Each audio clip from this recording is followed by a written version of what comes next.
పోయిన వారం మనం ఒక చోట ఆగిపోయాం.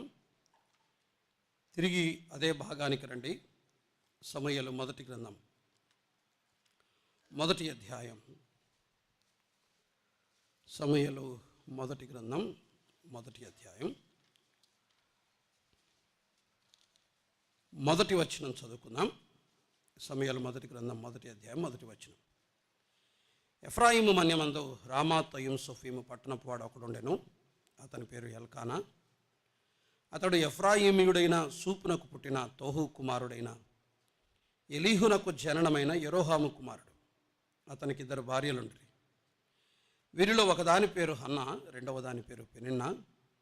పెనిన్నాకు పిల్లలు కలిగిరి, కానీ హన్నాకు పిల్లలు లేకపోయిరి. ఇతడు షిలోహునందున్న సైన్యములకు అధిపతిగా యెహోవాకు మొక్కుటకును బలి అర్పించుటకును ఏటేటా తన పట్టణము విడిచి అచ్చటికి పోవచ్చుండెను. ఆ కాలమున ఏలి యొక్క 2 కుమారులకు హోఫ్నీ ఫినెహాసులు యెహోవాకు యాజకులుగా ఉండిరి. ప్రభు ఈ లేఖన భాగాలు తన ఆత్మ ద్వారా మనందరితో మాట్లాడినట్లుగా ఆయనే తన కృప మనకు అనుగ్రహించునుగాక. రామాలోని ఇల్లు అని గత వారం మనం ఆలోచన చేశాం. అబ్రాము, అబ్బా ప్లస్ రాము. మీకు తెలుసా రాము అనే పేరు కూడా బైబిల్లో ఉందని, రైట్? రామాలోని ఇల్లు, రామాలోని ఇంటిలో ఆ ఇంటిని గురించిన సంగతులు గత వారం మనం ఆలోచన చేస్తూ వచ్చాం. అది అబౌవ్ ద సర్కమ్స్టెన్సెస్, అంటే పరిస్థితులను అధిగమించిన ఇల్లు కుటుంబం అని జ్ఞాపకం చేసుకున్నాం. పరిస్థితులకు లొంగిపోలేదు, పరిస్థితుల ప్రభావానికి తలొగ్గలేదు, బదులుగా పరిస్థితులను అధిగమించిన ఇల్లు అని పోయినసారి మనం జ్ఞాపకం చేసుకున్నాం. రెండవది, సమస్యలను కూడా అధిగమించిన ఇల్లు. ఆ ఇల్లు సమస్యలలో కూరుకుపోలేదు. సమస్యలను తన్ని సమస్యలపై కాలు మోపి పైన నిలబడింది ఆ ఇల్లు. ప్రాబ్లమ్స్లో కూరుకుపోలా. చాలామంది మేము సమస్యల్లో కూరుకుపోయాం, మా కుటుంబాలు ఇబ్బందుల్లో మునిగిపోయాయి అని అంటున్నారు కదా. కానీ సమస్యలను తన్ని సమస్యలపై లేచి కూర్చున్నటువంటి కుటుంబం ఈ రామాలోని ఇల్లు. దానికి వాళ్ళు వాడిన మెథడ్స్ మనం చూస్తాం. ఎలా సమస్యలను అధిగమించగలిగారో పోయినసారి మనం ఆలోచన చేశాం, గుర్తుంది కదా. మాత్రమే కాదు, ఈ మధ్యాహ్న కాలం వేళ ఆ ఇల్లు పొజిషన్, అది పరిస్థితులను అధిగమించింది, పరిస్థితులకు పైన కనపడుతుంది. పరిస్థితులతో పాటు కొట్టుకొని పోలేదు, సమస్యలలో మునిగిపోలేదు, సమస్యలకు పైన కనిపిస్తుంది. అందుకనే అది అబౌవ్ ద సర్కమ్స్టాన్సెస్, అది ఉన్నతమైన ఇల్లు అని జ్ఞాపకం చేసుకున్నాం కదా. 2 డబుల్ హైట్స్, ఉన్నతమైన స్థానములో ఉన్నటువంటి ఇల్లు అని గత వారం మనం జ్ఞాపకం చేసుకున్నాం. మాత్రమే కాదు, తెలుసా, ఈ ఇంటికి మరొక లక్షణం ఉంది. అదేంటి అంటే, అది ఇశ్రాయేలు దేశం అంతటిలోన పైన కనిపించే ఇల్లు. ఇంకా చెప్పాలంటే అన్నిటినీ అధిగమించిన ఇల్లు, అన్నిటికంటే పైన కనిపించే ఇల్లు. ఇశ్రాయేలు దేశం అంతటిలో ఒక కుటుంబం ఒక ఉన్నత స్థితిలో కనిపిస్తుంది. ఈ కుటుంబపు అలవాట్లు వేరు, ఇశ్రాయేలు దేశంలోని మిగిలిన కుటుంబాల అలవాట్లు వేరు. ఈ కుటుంబం యొక్క భక్తి వేరు, ఇశ్రాయేలు దేశంలోని మిగిలిన కుటుంబాల భక్తి జీవితాలు వేరు. ఈ కుటుంబం యొక్క ఆరాధన అనుభవం వేరు, మిగిలిన కుటుంబాల ఆరాధన అనుభవం వేరు. ఈ హౌస్ డిఫరెంట్గా ఉంటుంది. అంటే మిగిలిన కుటుంబాలతో పోల్చుకుంటే, మిగిలిన ఇళ్లతో పోల్చుకుంటే ఈ ఇల్లు భిన్నమైందిగా కనిపిస్తుంది. చుట్టూ ఉండే ఇల్లు ఎట్లున్నాయో మీ ఇల్లు కూడా అట్లే ఉంది. ఏం తేడా చెప్పు? ఏ రకంగా భిన్నమైన వారం మనం? ఏ రకంగా మన కుటుంబాలు ప్రత్యేకంగా ఉన్నాయి? మిగిలిన కుటుంబాలన్నిటికంటే పైన కనిపిస్తుంది ఈ ఇల్లు. కారణం ఏంటో, ఎలా అన్నిటికంటే పైన కనిపిస్తుందో కొన్ని సంగతులు ఈ మధ్యాహ్న కాలం వేళ ఆలోచన చేసి మనము క్షేమాన్ని పొంది మనం వెళ్దాం. గుర్తుంచుకోండి, ఆ కాలంలో పరిస్థితులు నేను మరలా జ్ఞాపకం చేస్తున్నాను. ఆ రోజుల్లో ఆ పరిస్థితులను మరలా జ్ఞాపకం చేస్తున్నాను. అప్పటికే సంసోను జీవించే ఉన్నాడు. నాయకత్వం బలహీనంగా ఉంది. మందిరములో యాజకత్వం చెడిపోయింది. సమాజములో ప్రజలు ఎవరిష్టానుసారంగా వాళ్ళు జీవిస్తున్నారు. ఏ ఏరియాలో కూడా ఆనాటి ప్రపంచం సరిగా లేదు.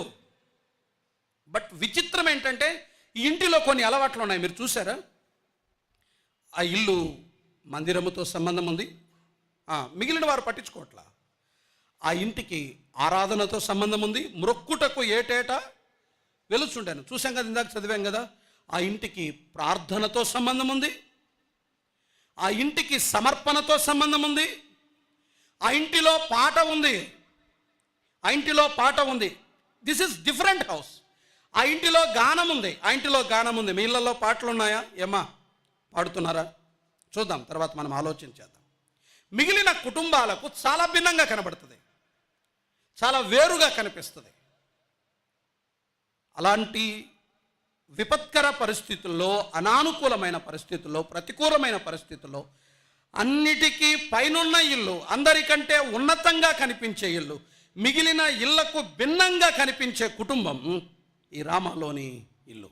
ఏ విషయాల్లో వారు భిన్నత్వాన్ని కాపాడుకున్నారో, ఏ విషయాల్లో ఆ ఇల్లు ప్రత్యేకంగా ఉందో మనం త్వరగా జ్ఞాపకం చేసుకొని మనం ముందుకు వెళ్దాం. చూడండి, 1వ అధ్యాయం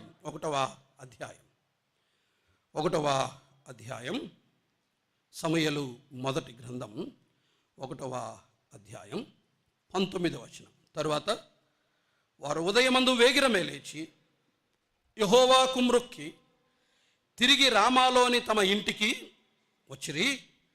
అంతటా ఎల్కానా తన భార్యగు హన్నాను కూడెను. న్యూ అని ఉంటుంది, ఎరిగెను అని ఉంటుంది ఇంగ్లీష్లో, మామూలు తెలుగులో అయితే యెహోవా ఆమెను జ్ఞాపకము చేసుకొనెను. 20వ వచనం. గనుక హన్నా గర్భము ధరించి దినములు నిండినప్పుడు ఒక కుమారుని కని, నేను యెహోవాకు మ్రొక్కుకొని వీనిని అడిగితుననుకొని వానికి సమూయేలను పేరు పెట్టాను. నెంబర్ 1, ఆ ఇల్లు మిగిలిన ఇండ్లకు ఎలా భిన్నమైంది అంటే, నెంబర్ 1, ఆ ఇంటికి ప్రార్థనకు సంబంధం ఉంది.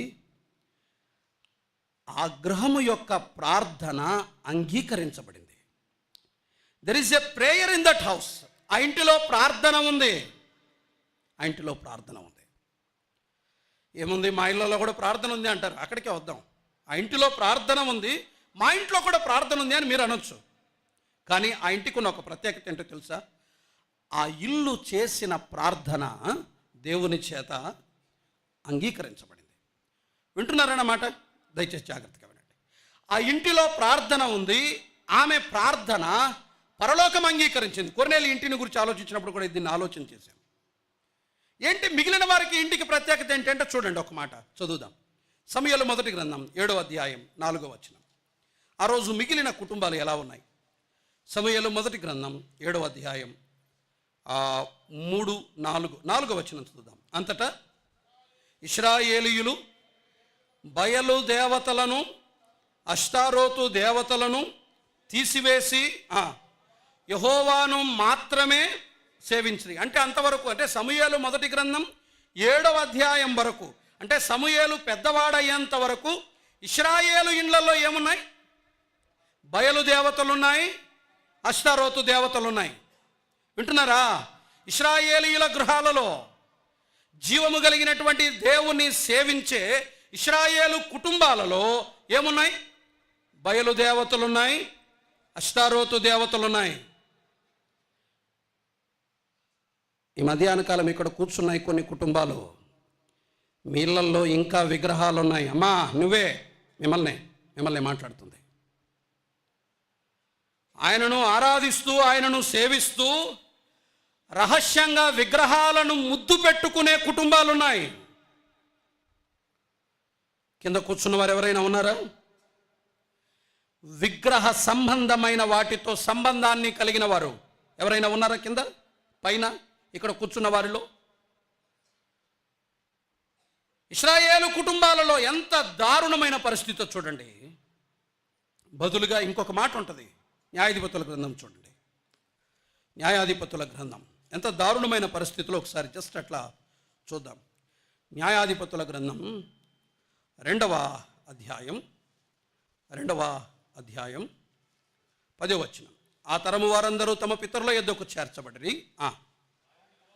వారి తరువాత యెహోవానైనను ఆయన ఇశ్రాయేలీయుల కొరకు చేసిన కార్యములనైనను ఎరుగని తరమొకటి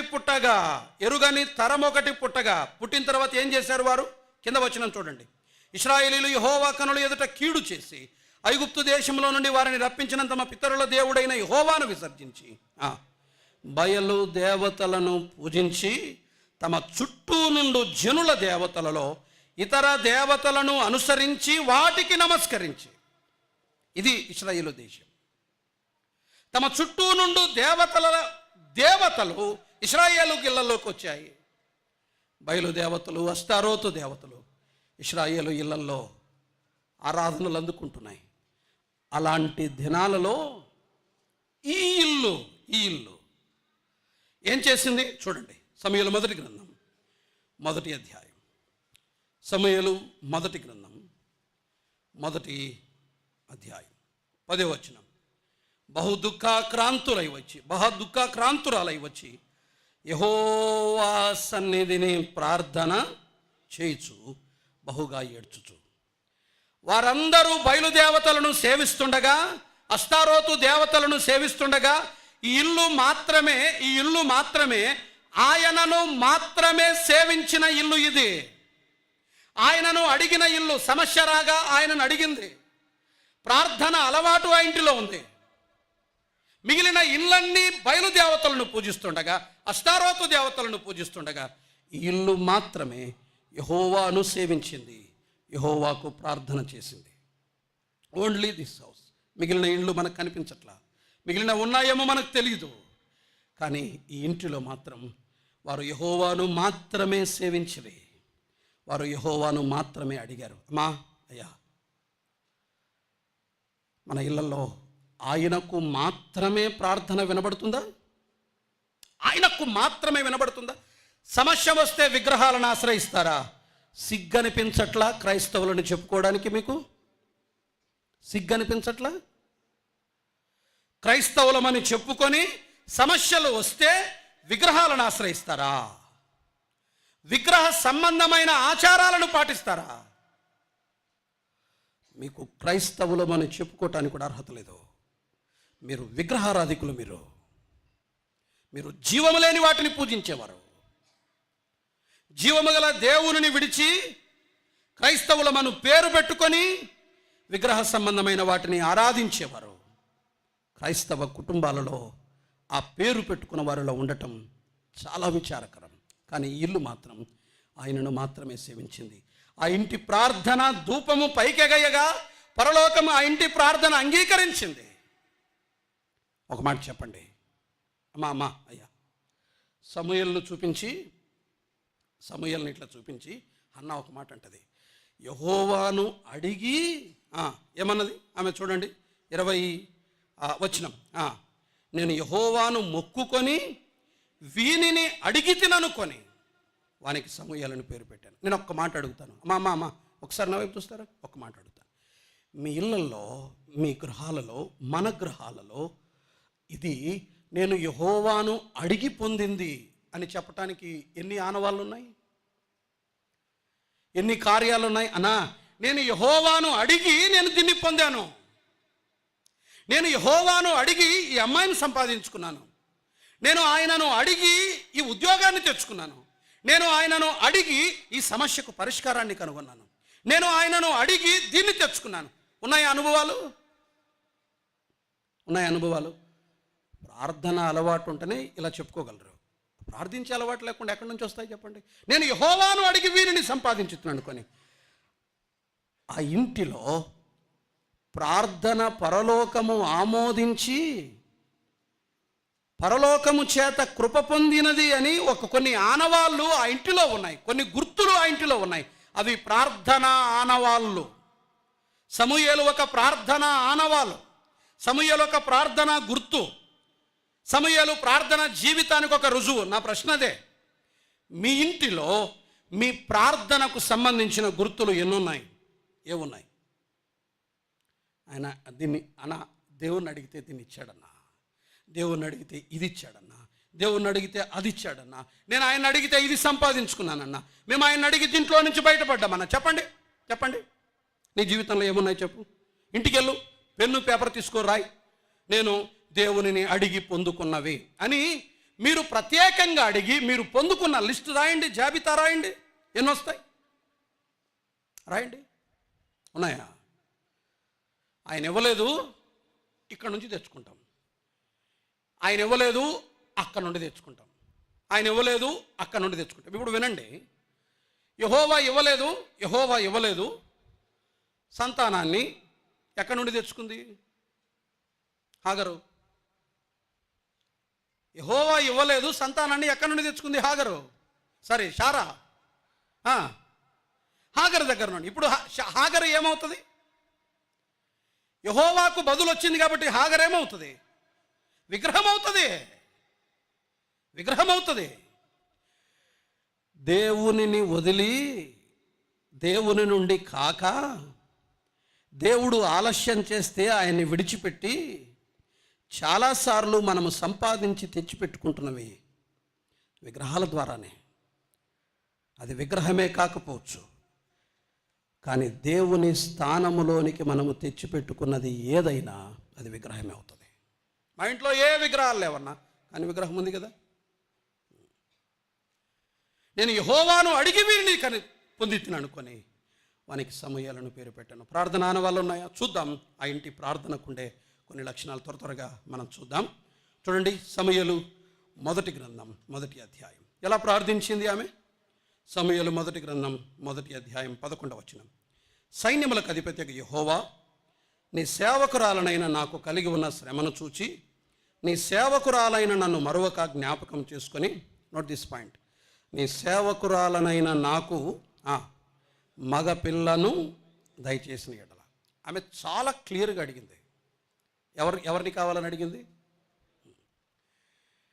నిర్దిష్టంగా అడిగింది, ఖచ్చితంగా అడిగింది. ప్రభువా, నాకు మగపిల్లనివ్వు, నాకు మగపిల్లనివ్వు. ఇలా చెప్పనివ్వండి. ఆమె ప్రార్థన నిర్దిష్టమైనది, ఖచ్చితమైనది.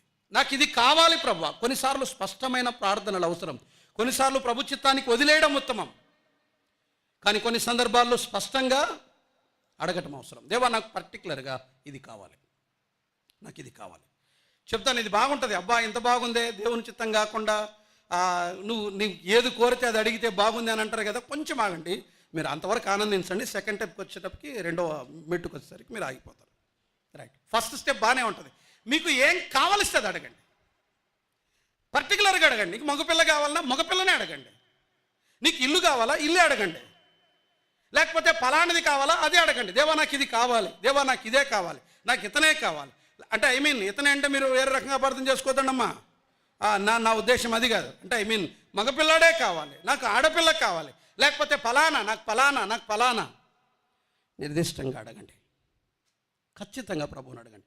ఆమె ప్రార్థనలో ఆ ఖచ్చితత్వం ఉంది, చాలా క్లియర్గా అడిగింది. నెంబర్ 1, ఆమె ప్రార్థన ఎలాంటిది? ఖచ్చితమైంది. ఖచ్చితంగా అడగండి దేవుణ్ణి, ఖచ్చితంగా అడగండి దేవుణ్ణి. దేవా, నాకు ఇది కావాలి, దేవా, నాకు ఇది కావాలి. బాగుంది కదా. రైట్, సెకండ్ స్టెప్ రండి. ఆమె చేసిన ప్రార్థనకి ఇంకొక లక్షణం ఉంది. 1వ అధ్యాయం 11వ వచనం మరలా చదువుదామా. నీ సేవకురాలనైన నన్ను మరొక జ్ఞాపకం చేసుకుని నీ సేవకురాలనైన నాకు మగపిల్లను దయచేసిన ఎడల వాని తల మీదికి క్షౌరపు కత్తి ఎన్నటికీ రానియక వాడు బ్రతుకు దినములన్నిటను నేను వానిని యెహోవానగు నీకు. ఎంతకాలం? బ్రతుకు దినములన్నిట నీకే ఇస్తా. ఇప్పుడు చెప్పండి, నాకివ్వు నీ కొరకు, నాకివ్వు, నాకు ఇదే ఇవ్వు. ఎవరి కోసం? నీ కొరకు. ఇప్పుడు చెప్పండి, ఆమె ప్రార్థన స్వార్థము లేనిది, ఆమె ప్రార్థన స్వార్థపూరితమైంది కాదు. ఆమె ప్రార్థన నిర్దిష్టమైనది. ఆ ఇంటిలో ప్రార్థన మాత్రమే కాదు, ఆ ఇంటిలో ప్రార్థన నిస్వార్థమైంది. నాకు ఇవ్వు ప్రభువా, నాకు మగపిల్లనే ఇవ్వు. ఎందుకు ఎందుకు ఎందుకు ఎందుకు చెప్పు, ఎందుకు నీకు మగపిల్లే కావాలి, ఎందుకు నీకు మగపిల్లడే కావాలి అంటే సింపుల్గా అంటది, నీకోసమే ప్రభువా. ఏమంటాడు ఆయన చెప్పండి, ఏమంటాడు ఆయన చెప్పండి. పిల్లలే ఉన్నారు, నాకు 1000 రూపాయలే ఇవ్వు అని అడిగింది నా పిల్లలిద్దరు కలిసి. నేను ఇవ్వను, అంత డబ్బు నేను ఇవ్వను అన్నాను. ఎందుకు ఎందుకు ఎందుకు అని అంటే, పాపా నీ కొరకే పాపా ఒక షర్ట్ తేవాలనుకుంటున్నాం. నేనేం చేస్తాను చెప్పండి, ఓకే తీసేసుకో. ఈమె అడిగింది అదే, నాకు మగపిల్ల నువ్వు, నాకు మగపిల్ల నువ్వు, నా కొరకు కాదు నీ కొరకే. పిల్లరా, ఆమె ప్రార్థనలో స్వార్థము లేదు. నాకు ధైర్యం చాలట్లేదు కానీ ఇలా చెప్తున్నాను. ఆమె ఆయన అవసరత కొరకు ప్రార్థించింది. ఈమె ప్రార్థన తన అవసరత కాదు, దేవుని అవసరత. యాజకులైన యవనస్తులు హోఫ్ని ఫినెహాసులు చెడిపోయారు. ఇశ్రాయేలు సమాజంలోని యవనస్తులు అందరూ చెడిపోయారు. ఒక్క కొడుకు నువ్వు నీకే ప్రతిష్ఠిస్తా, దేశంలో మార్పు తెస్తాడు. నా కొరకు కాదు, నీ కొరకు ఇవ్వు. ఒక మాట అడుగుతాను చెప్పండి, అమ్మా అయ్యా, ఒక్క మాట అడుగుతాను చెప్పండి. మనము దేవుని కొరకు అడిగిన మనవి ఏదైనా ఒక్కటి ఉందా? ఒక్కటి. ప్రభువా ఇవ్వు, ఇదే ఇవ్వు నీ కొరకు అని అడిగిన వారు ఎవరైనా ఉన్నారా? నాకు ఇది ఇవ్వు ప్రభువా, నీ కొరకే ఇవ్వు, అయితే నీ కొరకు ఇవ్వు, నీ నిమిత్తం ఇవ్వు, నీ సంఘము కొరకై ఇవ్వు ప్రభువా, నీ సేవకై ఇవ్వు ప్రభువా, నీ పనికై ఇవ్వు ప్రభువా, నీ రాజ్య వ్యాప్తికై దీన్ని నాకు ఇవ్వు ప్రభువా అడిగారు ఎవరైనా? మన ప్రార్థనలన్నీ స్వార్థపూరితమైనవే. నాకు ఇవ్వు ప్రభువా, నా బిడ్డకి ఇవ్వు ప్రభువా, నా భార్యకి ప్రభువా, మా ఆయనకి ఇవ్వు ప్రభువా, మా అమ్మకి ఇవ్వు ప్రభువా, మా నాయనకి ఇవ్వు ప్రభువా, అది ఇవ్వు ప్రభువా, ఇది ఇవ్వు ప్రభువా. మన ప్రార్థనల నిండా స్వార్థమే. యాకోబు పత్రిక 4వ అధ్యాయం 3వ వచనం చూడండి ఒకసారి. యాకోబు రాసిన పత్రిక 4వ అధ్యాయం 3వ వచనం త్వరగా. మీరు అడిగినను ఎందుకు అడుగుతున్నారు? మీ భోగముల నిమిత్తము వినియోగించుటకై దురుద్దేశముతో అడుగుదురు గనుక మీకేమీ దొరకట్లేదు. ఎందుకు అడుగుతున్నారు? మీ భోగముల నిమిత్తమై. ప్రభువా నాకు విమానం ఇవ్వు అంటాడు. ఎందుకు అంటాడు ఆయన. ఎందుకంటే నీకు విమానం అవసరమా? 2 చక్రాలు చాలు నీకు. బండి ప్రభువా న్యాయం. ఎందుకు అంటే నువ్వు ఒక కారణం చెప్తే బాగుంటుంది. ప్రభువా కొన్ని చోట్లకి పరిచర్యకి వెళ్ళాలి, అక్కడికి వెళ్ళాలి, ఇక్కడికి వెళ్ళాలి, నాకు ఇది ఇవ్వు ప్రభు అంటే ఇస్తాడు. ఓకే. ఎందుకు అంటే నాకు విమానం ఇవ్వు ప్రభువా అంటే ఎందుకు అంటే ఏం చెప్తావు? నీకోసమే ప్రభు అంటే ఎక్కడి నుండేది? నాకు ఈ వాహనం నీ కొరకు ఇవ్వు ప్రభువా. Okay, nice. నాకు ఈ సౌకర్యం నీ కొరకు ఇవ్వు ప్రభువా. గుడ్. నాకు ఈ గది నీ కొరకు ఇవ్వు ప్రభువా. మంచిది. మన ప్రార్థనలన్నీ మన భోగముల కొరకై అడుగుతున్నాం, అందుకే మనకు దొరకడంలా. నాకు కావాలి, నాకు ఎందుకంటే నాకు అంత అవమానం ఉంది ప్రభువా, నాకు ఘనత కలుగునట్లు నాకు ఇవ్వు ప్రభువా, నాకు ఇవ్వు ప్రభువా, ఎందుకంటే వాళ్ళందరికీ ఉంది, నాకు ఇవ్వు ప్రభువా, నేను అందరి ముందు చిన్నచూపు చూడబడుతున్నాను కాబట్టి నాకు ఇవ్వు ప్రభువా. ఎవరి కోసం అడుగుతున్నారు? దురుద్దేశాలతో మన భోగముల కొరకై మనం అడుగుతున్నాం, ప్రార్థనకు జవాబు లేదు, అందుకే దొరకట్లా. అన్న అడిగింది ఆయన కొరకే అడిగింది. మీరు ఇంకొక మాట చూడండి, కొత్త నిబంధనలో పత్రికలలో ప్రార్థనలు దేని కొరకు చేశారు? పౌలు చేసిన ప్రార్థనలు సంఘము విస్తరించాలి, వాక్యం బాగా చెప్పాలి, ఇదే కదా కనబడేది.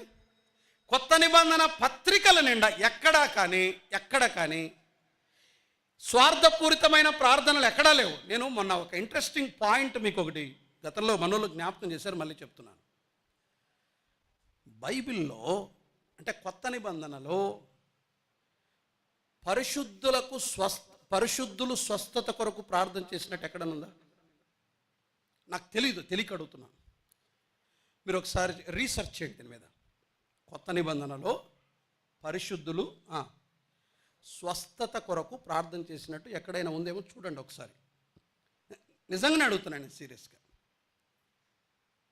పౌలు నా కొరకు ప్రార్థన చేయండి, నాకు కడుపు నొప్పి ఉంది అని ఎక్కడైనా అడిగాడా? ఊరిక నేను అడుగుతున్నా. పేతురు నాకు కాలు నొప్పి ఉంది ప్రార్థన చేయండి అని ఎక్కడైనా అడిగాడు? నేను వద్దు అని చెప్పట్లేదు, అడుగుతాం. ఎవడైనా రోగి అయినా పిలిపించండి, ప్రార్థన చేయించుకోమన్నది ఓకే, స్వస్థత కొరకు ఓకే. నేను అట్లా కాదు నేను అడుగుతున్నది. మన వ్యక్తిగత అనారోగ్యాల కొరకై, బలహీనతల కొరకై దేవుని దగ్గర అడగడం తప్పని నేను చెప్పట్లేదు. కానీ వాటికంటే అధిక ప్రాధాన్యత వేటికి ఇవ్వబడింది? ఆత్మ సంబంధమైన ప్రార్థనలు. ఆత్మ సంబంధమైన ప్రార్థనలు అంటే ఆయన నిమిత్తమై చేసే ప్రార్థనలు, నశించు ఆత్మల కొరకై చేసే ప్రార్థన. మన విజ్ఞాపనలో ఆ మాటే వినపడదు. ప్రభువా నిత్యాగ్నికి వెళ్ళిపోతున్నారు, ప్రభువా వినపడ్డంలా. సంఘము కొరకై చేసే ప్రార్థన. ఎపఫ్రా మీ కొరకు ఎల్లప్పుడూ ప్రార్థనలో పోరాడుచున్నాడు. ఎవరి కోసం? సంఘం కోసం. ఎపఫ్రా ప్రార్థన సంఘం కొరకు, సువార్త కొరకు, రాజ్య వ్యాప్తి కొరకు, దేవుని కొరకు, పరిశుద్ధుల కొరకు, సేవకుల కొరకు. మన ప్రార్థనలు నీరుగారిపోయారు కదా మీరు ఇప్పుడు. అయ్యా ఆమె ప్రార్థన స్వార్థము లేనిది. ఆ ఇంటిలో ప్రార్థన ఉంది, అది స్వార్థము లేని ప్రార్థన. కొంచెం కిందికి రండి, మరొక మాట చదువుదాం. అదే మాట సమూయేలు మొదటి గ్రంథం మొదటి అధ్యాయం 11వ వచనం. సైన్యములకు అధిపతికి యెహోవా, నీ సేవకురాలనైన నాకు కలిగి ఉన్న శ్రమను చూచి నీ సేవకురాలనైన నన్ను మరొక జ్ఞాపకం చేసుకొని నీ సేవకురాలనైన నాకు మగపిల్లను దయచేసిన ఎడల వాని తల మీదికి క్షౌరపు కత్తి ఎన్నటికీ రానియక వాడు బ్రతుకు దినములన్నిటను నేను వానిని యెహోవానగు నీకు అప్పగింతునని ఏమనుంది? మ్రొక్కుబడి చేసుకొనను. ఆమె ప్రార్థన మ్రొక్కుబడితో కూడిన ప్రార్థన. నేను నీకు ఇస్తా ప్రభువా, తర్వాత వస్తాను అక్కడికి. నేను నీకు ఇస్తాను ప్రభువా, నేను ఈ విషయంలో మొక్కుబడి చేస్తున్నాను ప్రభువా, ఈ విషయంలో నేను నీకు వాగ్దానం చేస్తున్నా ప్రభువా, నేను ఈ విషయంలో మాట ఇస్తున్నా. మీ ప్రార్థనలో ప్రభువుకి ఎక్కడైనా మాట ఇచ్చారా? అమ్మా అయ్యా, మీ ప్రార్థనలో ప్రభువుకి ఎప్పుడైనా మాట ఇచ్చారా? దేవా నేను ఈ విషయాన్ని మొక్కుబడి చేస్తున్నా, నేను ఈ విషయమై తీర్మానం చేస్తున్నా. కడుపు నొప్పి ఉంది, కాలు నొప్పి ఉంది, ఇంట్లో అప్పులు ఉన్నాయి, పక్కింట్లో సమస్య, అక్కడ సమస్య, ఇక్కడ సమస్య, ఆ వివాహం ఈ వివాహం, రైట్ ఓకే నానా, నేను నీ కొరకై ఈ తీర్మానం చేస్తున్నా, నేను నీ కొరకై ఈ మొక్కుబడి చేస్తున్నా, నేను నీ కొరకై ఈ నిర్ణయం తీసుకుంటున్నా. చెప్పారా ప్రభుతో ఎప్పుడైనా? మన ప్రార్థనలో మొక్కుబళ్ళు ఉన్నాయా? బయట వాళ్ళు చేస్తారు మొక్కుబళ్ళు. 101 కొడతాను నీకు, నువ్వు నాకు ఇస్తే అని. బయట వాళ్ళు చేస్తున్నారు మొక్కుబళ్ళు. మనకున్నాయా మొక్కుబళ్ళు?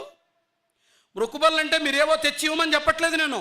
మీ ప్రార్థనలో ప్రభువుకు చెప్పండి, నానా నేను నీ కొరకై ఇది చేస్తాను, నేను నీ కొరకు ఇది చేస్తాను. 28వ అధ్యాయంలో యాకోబు ఒక మాట అంటాడు, నేను తిరిగి వచ్చినప్పుడు నాకున్న దానిలో నీకు 10వ భాగాన్ని ఇస్తాను. మొక్కుబడి. నా కొడుకును నీకు ఇస్తాను, మొక్కుబడి. నా ఇల్లు నీకు ఇస్తా, మొక్కుబడి.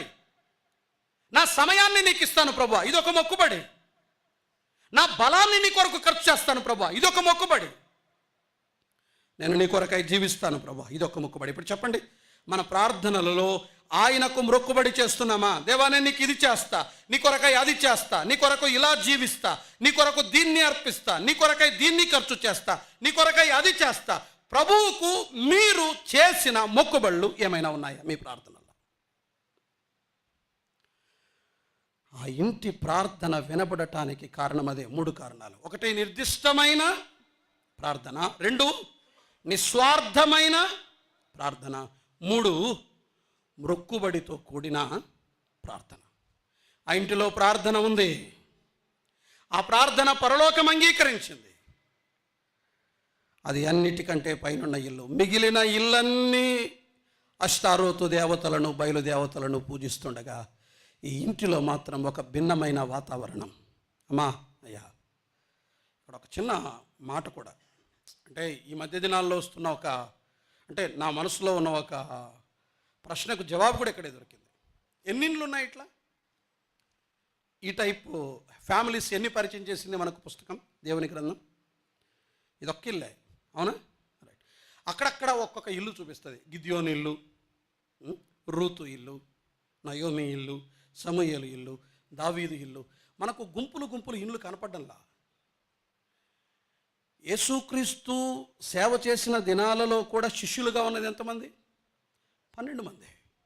మీరు చూడండి, వాక్యం విరివిగా ప్రకటించబడుతున్నా ఎందుకు కొద్ది మందే ఉన్నారు అంటే అది మొదటి నుండి ఉంది. అది మొదటి నుండి ఉంది. అది ప్రారంభ దినాల నుండి ఉంది.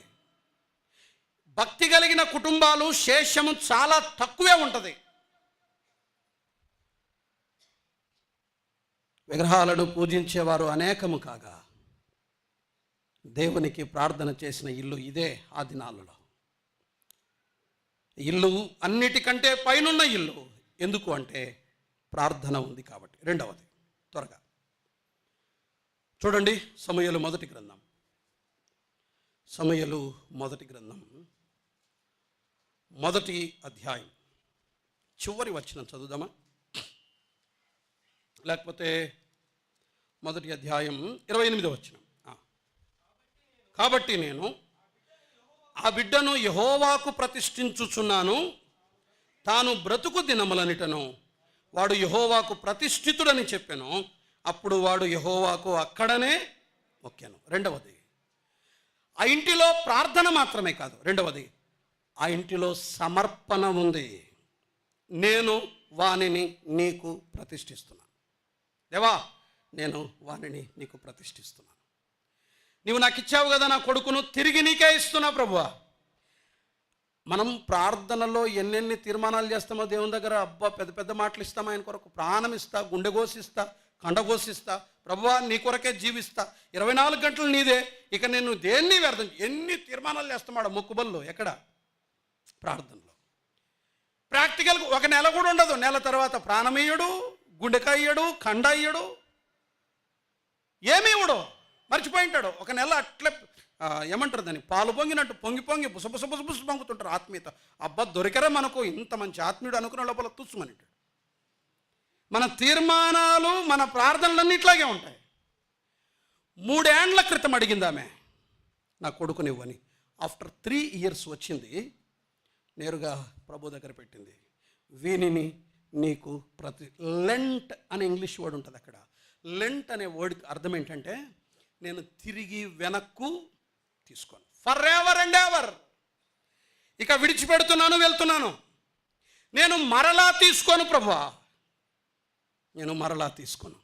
ఎవరో ఒక ఆయన మందిరం కట్టాలనంటే సెంటు, బ్రదర్ మేము మొత్తం 4 సెంట్లు కదా, పక్కన నాది 1 సెంటు ఉంది, కలుపుకొని 5 సెంట్లు తీసుకోండి అన్నాడు. బాగుంది, 5 సెంట్లో కట్టించినారు. 5 ఏళ్ళ తర్వాత 6 ఏళ్ళ తర్వాత సమస్యలు వచ్చినాయి. ఆయన పాయింట్ ఏంటి తెలుసా? నా సెంటు నాకు ఇవ్వండి.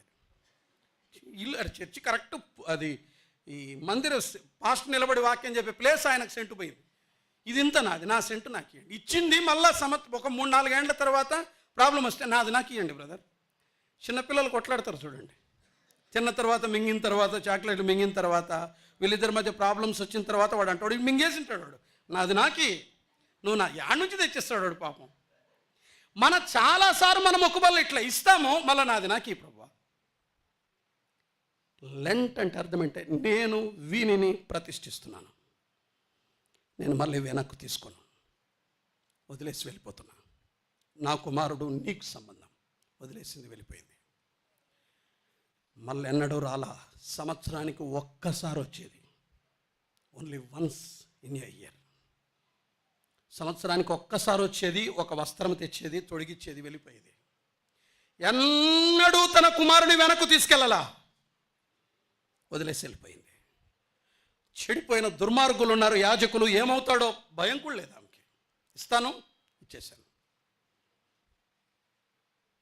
వెళ్ళిపోయింది. ఆ ఇంటిలో సమర్పణ ఉంది. ఆ రోజుల్లో ప్రజలు ఎట్లా ఉన్నారు చూడండి. ఈమె ఇచ్చింది కదా, మిగిలిన కుటుంబాలు ఎట్లా ఉన్నాయి చూడండి. వీళ్ళు దేంట్లో బిజీగా ఉన్నారు వాళ్ళని కూడా చూద్దాం ఒకసారి. న్యాయాధిపతుల గ్రంథం 1వ అధ్యాయం 15వ వచనం. నేను ఇది తప్పని చెప్పట్లేదు, అంటే మిగిలిన కుటుంబాలు ఏం చేస్తున్నాయో చూడండి అని చెప్తున్నాను అంతే. న్యాయాధిపతుల గ్రంథం 1వ అధ్యాయం 15వ వచనం 14వ వచనం నుండి చదువుదాం. ఆమె తన ఈ పెనిమిటి ఇంట ప్రవేశించినప్పుడు, ఇది కాలేబు గురించి మాట్లాడుతున్నాడు. 1:14, తన తండ్రిని ఒక పొలము అడుగుటకు అతనిని ప్రేరేపించాడు. ఆమె గాడిదను దిగుతా, కాలేబు నీకేమీ కావాలని అడిగాను. అందుకు ఆమె, దీవెన దయచేయము, నాకు దక్షిణ భూమి ఇచ్చి ఉన్నావు, నీటి మడుగులను కూడా నాకు దయచేయమని చెప్పాను. అప్పుడు కాలేబు ఆమెకు మెరక మడుగులను పల్లపు మడుగులను ఇచ్చాడు. ఈ తండ్రి తన పిల్లలకి భూమిని సంపాదించడంలో బిజీగా ఉన్నాడు. ఎవరు? కాలేబు. నేను నా కొడుకు నా కూతురుకు మెరక భూమిని ఇస్తున్నాను, పల్లపు భూమిని ఇస్తున్నాను, ఇచ్చేసాడు. తల్లిదండ్రులు పిల్లల కొరకు భూములను ఇస్తున్న దినాలవి. 2 న్యాయాధిపతుల గ్రంథం 10వ అధ్యాయం 4వ వచనం. న్యాయాధిపతుల గ్రంథం 10వ అధ్యాయం 4వ వచనం. ఎవరితను? ఏం పేరు అతని పేరు? యాయీరు. 30 మంది కుమారులుండిరి. 30 గాడిద పిల్లల్ని ఎక్కి తిరుగువారు, 30 ఊరులు వారికి ఉండేను. అంతే, ఆయన చరిత్ర ఏం లేదు, చాలాసార్లు చెప్పినాం. ఆయన పేరు యాయీరు. కొడుకులు ఎంతమంది? మహానుభావుడు. ఆయనకి ఏమున్నాయి మళ్ళీ? కొడుకులకి ఏం చేశాడు? 30 బండ్లు, అంటే బైక్. అప్పుడు ఆ రోజుల్లో గాడిద పిల్లలే బైకులు, గాడిద పిల్లలు. ఇంకేం చేసేవాళ్ళు? వాళ్ళకి ఏముండే? 30 ఊర్లు. వాళ్ళు ఏం చేసేవాళ్ళు? గాడిద పిల్లలు ఎక్కడం, తిరగడం. ఈ తండ్రి 30 మంది కుమారులకు ఏమిచ్చాడు? 30 ఊళ్ళు, 30 గాడిద పిల్లలు. ఇంక మీరే అర్థం చేసుకోండి, గాడిద పిల్లలు అంటే ఏవి? అది రైట్. మిగిలినవేమి? ఊళ్ళు. ఈ ఊరు నీదే, నా కొడుక ఈ ఊరు నీది. 30 మందిని పిలిచి, రే ఇది నీ ఊరు, ఇది నీ ఊరు, ఇది నీది, ఇక మీరే బతకండి అని గ్రామాల్ని సంపాదించి ఇచ్చిపోయాడు ఒక ఆయన. ఎవరికి? కొడుకులకి. రండి ఇంకొక మాట చదువుదాం. 17వ అధ్యాయం 3వ వచనం. నా తపనైనా మీ తపనైనా మనందరి తపనదే, పిల్లలకు అది ఇవ్వాలి, ఇది ఇవ్వాలి, అది ఇవ్వాలని నిన్న ఆలోచన చేస్తాము. నేను అదే ఆలోచన చేస్తాను, మీరు అదే ఆలోచన చేస్తారు. తల్లిదండ్రులు సహజంగా పిల్లలకు ఇచ్చిపోవడానికి ప్రయత్నం చేస్తారు. వాళ్ళు తీసుకుంటారు, తర్వాత బయటికి దంతారు, అంతే మనల్ని. అంతే జరిగేది అదే. నెక్స్ట్ ఎపిసోడ్ అదే. చూడండి 17వ అధ్యాయం 3వ వచనం. తన తల్లికి మరలా ఇయ్యగా విగ్రహము చేయించుట కొరకై నా కుమారుని చేత తీసుకున్న ఈ రూకలను నేను యెహోవాకు ప్రతిష్ఠించున్నాను, నీకు మరలా అది ఇచ్చేదనను. ఆమె తన కుమారునికి రూకలను ఇచ్చింది. ఆ రూకల్ని తీసుకొని కుమారుని కొరకు ఒక విగ్రహాన్ని చేసి, నాయనా దీన్ని పెట్టుకొని బతుకు అనింది. ఏది? విగ్రహాన్ని ఇచ్చి, విగ్రహాన్ని పెట్టుకొని బతుకు. ఒక విగ్రహాన్ని చేపించి, నువ్వు దీనికి యాజకుడుగా ఉండు, వచ్చిన వాళ్ళు నీకు అర్పిస్తుంటారు కదా, దాన్ని పట్టుకొని బతుకొని. ఈరోజు చాలామంది దుర్బోధకులైన పాస్టర్లు వాళ్ళ పిల్లలకు చేస్తున్నది ఇదే. నాయనా దేవుడు ఉన్నాడు, దేవుని తీసుకో. ఎవరు? యేసుప్రభువుని నీకు ఇస్తున్నాం, తీసుకో, వ్యాపారం చేసుకో, సంపాదించుకో, ఇల్లు కట్టించుకో. అంతే కదా. పిల్లలకి ఏమి ఇచ్చారు? భారతదేశంలో అతి విలాసవంతమైన, ఖరీదైన, పెట్టుబడి లేని వ్యాపార వస్తువు దేవుడే.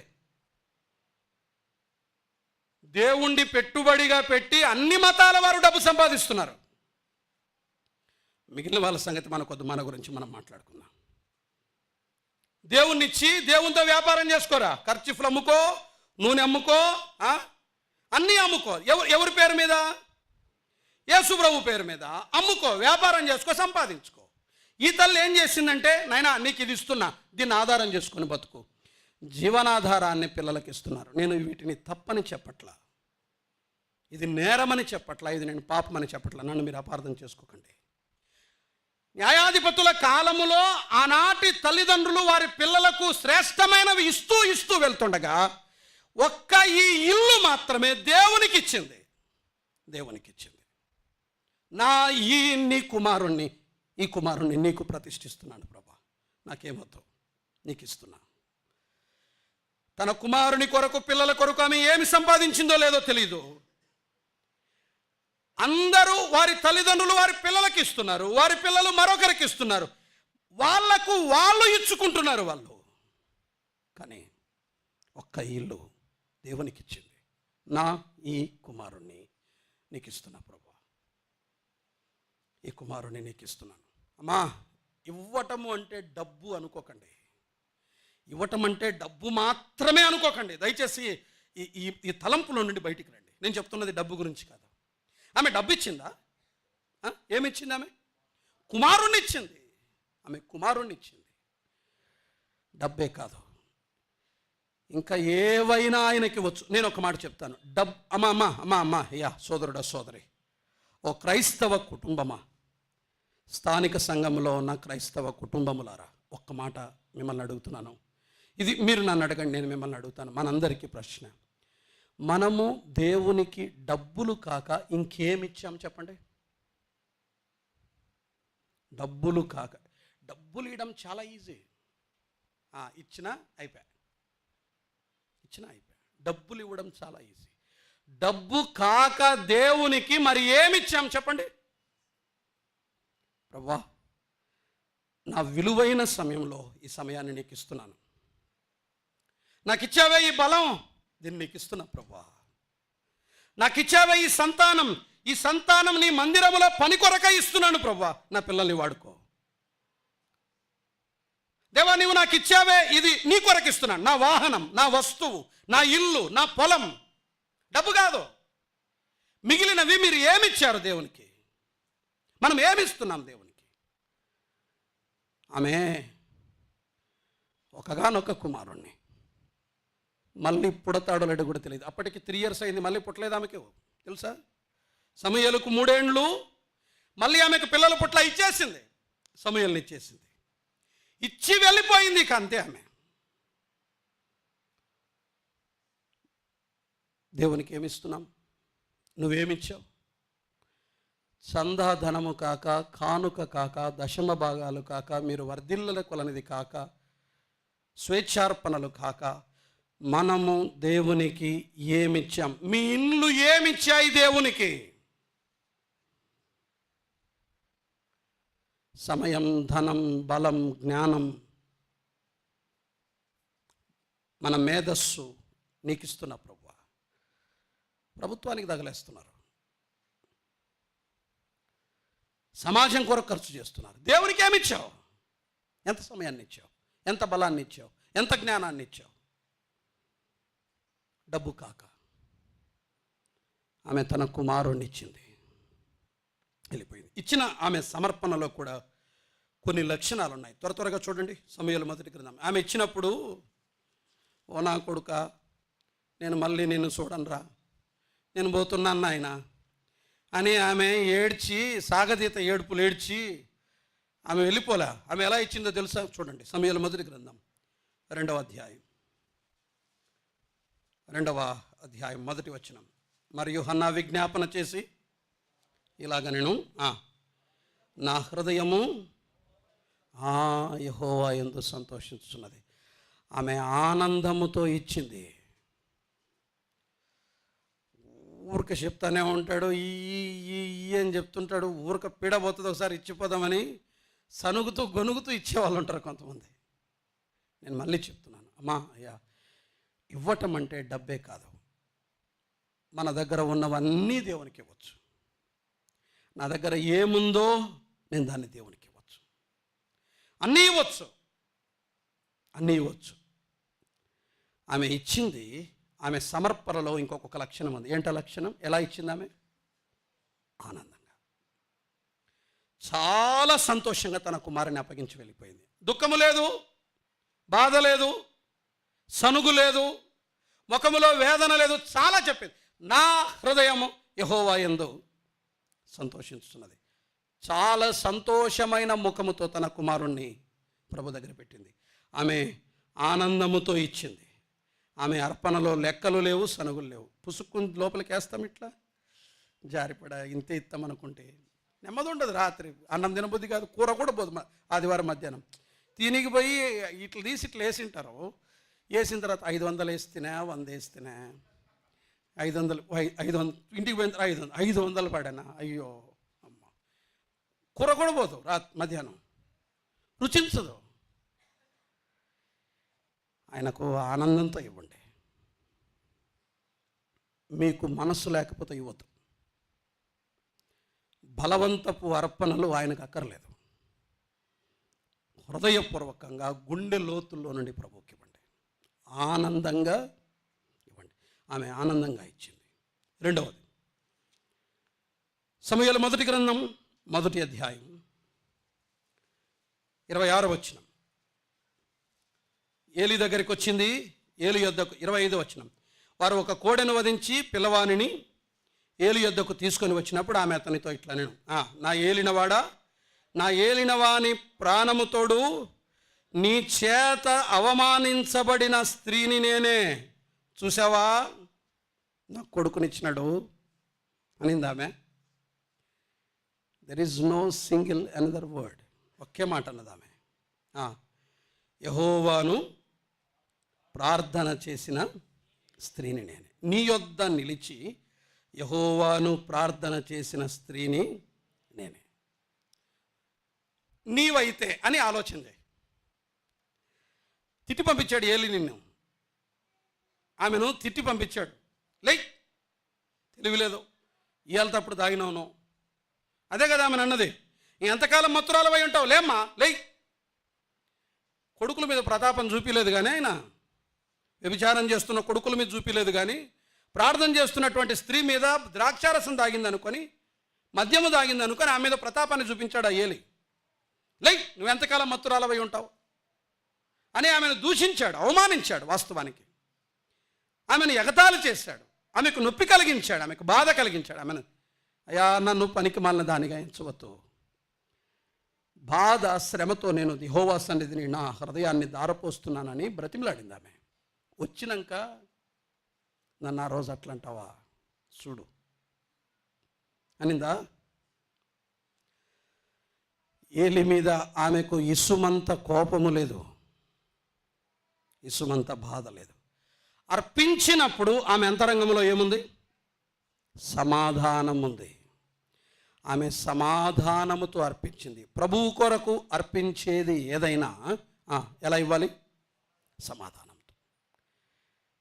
ఆమె హృదయంలో అసమాధానము లేదు, అతని మీద మనసు కష్టం లేదు, ఆమె సమాధానముతో ఇచ్చింది.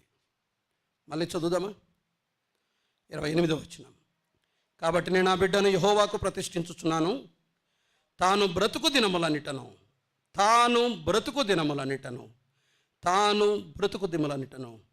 వాడు యెహోవాకు ప్రతిష్ఠితుడని చెప్పాను. ఎప్పటికిచ్చింది? ఎంతవరకు ఇచ్చింది? 20 ఏండ్లు 30 ఏండ్లు కాదు, బ్రతుకు దినములన్నీ నా కొడుకు నీ కొరకే ప్రభువా. ఆమె తన మొత్తాన్ని ఇచ్చింది. మరొక కొడుకు లేడు, మరొక కూతురు లేదు, ఆమె దగ్గర ఉన్నది ఆ ఒక్కడే, ఇక మళ్ళీ లేదు. ఇక ఆమెకున్నది ఏమైనా ఉంది అంటే సమూయేలు మాత్రమే. ఆ సమూయేలుని ఆయనకి ఇచ్చేసింది, దేవునికి ఇచ్చేసింది. ఇలా చెప్పనివ్వండి, ఆమె తన మొత్తాన్ని ఇచ్చేసింది. She gave her all. ఆమె తన మొత్తాన్ని ఇచ్చేసింది, ఏమీ మిగుల్చుకోవాలా, తన మొత్తాన్ని ఇచ్చేసింది, కంప్లీట్గా ఇచ్చేసింది. ఒక్కడే ఉన్నాడు ప్రభువా నీకు ఇస్తున్నా, తన మొత్తాన్ని ఇచ్చేసింది. అబ్రహాము చేసింది కూడా అదే. అబ్రహాముకైనా ఒక రిలీఫ్ ఉంది. చెప్పండి ఏంటా రిలీఫ్? నేను అబ్రహాము అర్పణను తక్కువ చేయట్లేదు కానీ, ప్రేమించు ఇస్సాకు ఒక్కడే ఉన్న నీ కుమారుడు అని ఉంది కానీ, అబ్రహాముకు ఒక చిన్న ఉపశమనం ఉంది. ఏంటా ఉపశమనం? ఇష్మాయేలు ఉన్నాడు. నేను అబ్రహామును తక్కువ చేయట్లా, కానీ ఈమెకి నో ఛాన్స్. మళ్ళీ పుడతాడా? 3 ఏళ్ళు అయింది, మళ్ళీ జన్మించలా. ఉన్న ఒక్క కొడుకు, ఏకైక కుమారుడు, తన సర్వమైన కుమారుడు ప్రభుకి ఇచ్చేసింది, తన మొత్తాన్ని ఇచ్చేసింది. ప్రభు ఏం చేశాడు? మన ప్రభు కలువరి శిలువలో ఆయన తన మొత్తాన్ని ధారపోసాడు. ఆయన పౌలు అంటాడు, నేను పానార్పణముగా పోయబడుతున్నాను దేవా, నేను నా మొత్తాన్ని నీకు ఇస్తున్నాను అని. నా జీవిత దినాలన్నీ నీకు, నా బ్రతుకు దినాలన్నీ నీకే ప్రభువా. చెప్పండి ఈ పూట ప్రభుతో మాట, నాన్న నా బ్రతుకు దినములన్నీ నీకు ఇస్తున్నా, నా జీవిత కాలమంతా నీదే, నా మొత్తాన్ని నీకు ఇస్తున్నా ప్రభువా. నా బలం, నా జ్ఞానం, నా శక్తి, నాకున్నవన్నీ, నా కుటుంబం, నా భార్య, నా పిల్లలు, నా ఆస్తి, నా సమస్తం అంతా నీదే ప్రభువా, నేను నీకు ఇస్తున్నాను. ఇవన్నీ నీ కిందే ఉంటాయి. నీవే అధికారివి, నీవే ప్రభుడవు. నేను నీకు అప్పగించుకుంటున్నాను. నాకున్న నా సర్వాన్ని నీకు ఇస్తున్నాను అని. అది ప్రభువుది అని భావించి చెప్పండి. ఆమె తన మొత్తాన్ని ఇచ్చేసింది. ఆనందముతో ఇచ్చింది, సమాధాన హృదయముతో ఇచ్చింది, తన మొత్తాన్ని ఇచ్చింది. ఆ ఇంట్లో ఏముంది? సమర్పణ ఉంది, ప్రార్థన ఉంది, సమర్పణ ఉంది. లాస్ట్ వన్ 2 నిమిషాలు ఉంది. 2 నిమిషాలనే చెప్తాను అన్నమాట. సమూయేలు మొదటి గ్రంథం 2వ అధ్యాయం 1వ వచనం. మరియు హన్నా విజ్ఞాపన చేసి ఇలాగనెను అని 2వ అధ్యాయం 1 నుండి 10 వచనాల్లో ఏముంది? ఏమంటారు దాన్ని? The song of Hannah. ఆరాధన. సరే, ఆరాధన చాలాసార్లు విన్నాం. రైట్. ఆమె ఏం చేసింది? పాట పాడింది. ఆ ఇంటిలో ఏముంది? గానముంది. ఏ గానం? ఆయనను గురించిన గానం. మీకు తెలుసా, 10 వచనాలు పాట పాడితే 1 వచనమే తన గురించి మాట్లాడి 9 వచనాలు ఆయన గురించి పాడింది. ఆమె 10 వచనాల్లో 1 వచనం తన గురించి మాట్లాడింది. నా హృదయం అని అంటది అంతే. అక్కడొక్క చోట నేను అని అన్నది. మిగిలినవన్నీ ఆయన ఆయన ఆయన ఆయన ఆయన ఆయన అని ఆయనను గుర్చిన గానం. అమ్మా, అయ్యా, మన ఇంట్లో ఆయనను గుర్చిన గానం ఉందా? ఆయనను గానము చేస్తున్నామా? ఆ ఇంటిలో గానం ఉంది. ఆ ఇంటిలో గానం ఉంది. మన గానం అంటే చర్చిలోనే. గానం అంటే చర్చిలోనే గానం. కానీ ఇంటిలో గానం ఉంది. నీతిమంతుల గుడారములలో రక్షణను గూర్చిన ఉత్సాహ సునాదము వినపడును. సునాద కీర్తనలు మనవే, క్రైస్తవ సునాద కీర్తనలు. నీతిమంతుల గుడారాలలో రక్షణను గూర్చిన ఉత్సాహ సునాదం. మీ ఇళ్లల్లో మీరు పాటలు పాడుకుంటున్నారా? సోదరుడా, సోదరి, నీవు, నీ భార్య, నీ భర్త, నీ పిల్లలు కలిసి పాటలు పాడుతున్నారా? పాడుతున్నారా? గానముందా? పాట ఉందా? స్వరాలక్కర్లా. కుటుంబంగా కలిసి గానము చేస్తున్నారా? పాటలు పాడుతున్నారా? గలమెత్తి ప్రభువుకు గానము చేస్తున్నారా? చెప్పండి. పాట ఉందా మీ ఇంట్లో? పాటలు వినబడుతున్నాయి. ఊఫర్సు, 50 ఇంచెస్ టీవీ, దాంట్లో మళ్ళీ పాటలు. ఏ పాటలు? ఆ పాటలే. ఏం వినబడుతున్నాయి? ఏ స్వరాలు వినబడుతున్నాయి? ఏ గానము వినబడుతుంది? ఆమె ఇంటిలో గానం ఉంది. మీకు తెలుసా, బైబిల్లో ఎక్కువసార్లు, అంటే దావీదు కాక మిగిలిన పుస్తకాలలో గానము చేసిన వారు ఎవరో తెలుసా? ఎక్కువ చెప్పండి. దావీదు కాక, కోరహు కుమారులు, వీళ్ళు కీర్తన గ్రంథంలో ఉన్న వాళ్ళు కాక మిగిలిన చోట్ల న్యాయాధిపతుల కాలంలోనే 2 పాడారు. అక్కడ కూడా స్త్రీనే పాడింది. న్యాయాధిపతుల గ్రంథం 5వ అధ్యాయం పాట పాడింది ఎవరు? దెబోరా పాట పాడింది. నిర్గమాకాండం 15వ అధ్యాయంలో మిరియాము పాట పాడింది. ఇక్కడ ఎవరు పాడారు? హన్నా పాట పాడింది. లూకా సువార్త 1వ అధ్యాయంలో మరియా పాట పాడింది. ఇంకెవరు పాడారు? ఎలిజబెత్ పాట పాడింది. సమూయేలు మొదటి గ్రంథం 18వ అధ్యాయంలో ఇశ్రాయేలు కన్యకలు పాట పాడారు. చర్చిలో కాదు, ఇండ్లల్లో పాడుకున్నారు. వారి సహోదరుల మధ్య పాడుకున్నారు. మీరు చర్చిలో పాడకూడదని నా ఉద్దేశం కాదు. మనం అందరం కలిసి పాడదాం. నేను తప్పని చెప్పట్లేదు. అంటే పాట అంటే మన భావం ఏంటంటే సహోదరులకైనా సహోదరులకైనా. ఎక్కడ పాట అంటే ఒక వేదిక ఉండాలా, మంచి సౌండ్ సిస్టమ్ ఉండాలా, బాగా కీబోర్డ్ ప్లేయర్ ఉండాలా. ఇక్కడ పాట విడజిమ్ముకుంటాం మనం. అట్లే ఈడ మైమరిచిపోతాం, ఈడ ఏడ్చేస్తాం, ఈడ తన్మయులం అవుతాం. మ్యూజిక్ లేకుండా, చర్చి లేకుండా, వేదికలు లేకుండా నీ పాట ఎవ్వరూ వినట్లేదు, నీ ఒక్కడే ఉన్నావు. ఎప్పుడైనా పాడావా? మైమరచి తన్మయానికి గురై పాడామా? పాట పాడే అవకాశం అన్నీ అన్నా మన దగ్గర లేరులేండి, పాపం ఎవరు అడగరు. అట్లా పాట పాడే అవకాశం అన్నీ అన్నా అని బయట అడుక్కునే వాళ్ళు ఉన్నారు. గానము ఆయనకి, గానము వ్యక్తిగతంగా, గానము ఒంటరిగా ఆయన వింటున్నాడని తన్మయులై పరవశులై ఆయన కొరకు పాడిన పాటలు, దావీదు పాడిన పాటలు అరణ్యములో తెలుసా? దేవా, నీకు కలుగు చేసిన సూర్య చంద్ర నక్షత్రములను చూడగా మానవుని జ్ఞాపకం చేసుకోవడానికి వీడే పాటవాడు. ఎక్కడ పాడాడు ఈ పాట? గొర్రెల దగ్గర పాడాడు. ఎవరు విన్నారు దావీదు పాటలు? ఎవ్వరు వినలా. ఒక్కడే సితారా పట్టుకోవడం, దేవునికి పాడడం. పాడుతున్నారా ప్రభువుకు? మందిరంలో పాడదాం, నేను తప్పని చెప్పట్లేదు. మందిరంలో పాడదాం, సమాజంగా కూడి వచ్చినప్పుడు పాడదాం, సహోదరులు పాడండి, సహోదరులు పాడండి, మనమందరము కలిసి పాడదాం, కాదనట్లేదు. కానీ మన గృహాలలో, మన వ్యక్తిగతంగా, మన ఇళ్లల్లో ఒంటరిగా, ఏకాంతంగా గట్టిగా స్వరాలెత్తి పాడండి. పక్కింటోళ్ళు వచ్చి అబ్జెక్షన్ చేసే అంత, నిజం చెప్తున్నాను, వినలేకపోతున్నాం అని మిమ్మల్ని అభ్యంతరపరిచే అంత గట్టిగా పాడండి. ఆయనను గూర్చిన గానం పరలోకానికి చేరారు. ఆ ఇంటిలో ఏముంది? గానం ఉంది. నేటి వరకు మీ ఇంట్లో ప్రభువును గురించిన పాటే లేదంటే తలదించుకోండి, సిగ్గుపడండి. నేనేం తప్పు మాట్లాడలే. ఇన్నేండ్ల మీ రక్షణ అనుభవంలో మీ ఇంట్లో ఉత్సాహ సునాదము లేదు అంటే మీరు సిగ్గుపడండి. ఎప్పుడైనా ప్రారంభం, నువ్వు ఒక్కడు పాడు అమ్మా, నువ్వు ఒక్కదానివి పాడు, అయ్యా నువ్వు ఒక్కడు పాడు, మిగిలిన వాళ్ళు వింటుండగా నీ ఒక్కదానివి పాడు, ఆయనకు పాడు, ఆయన వింటున్నాడని పాడు, ఆయన మహిమార్థమై పాడు.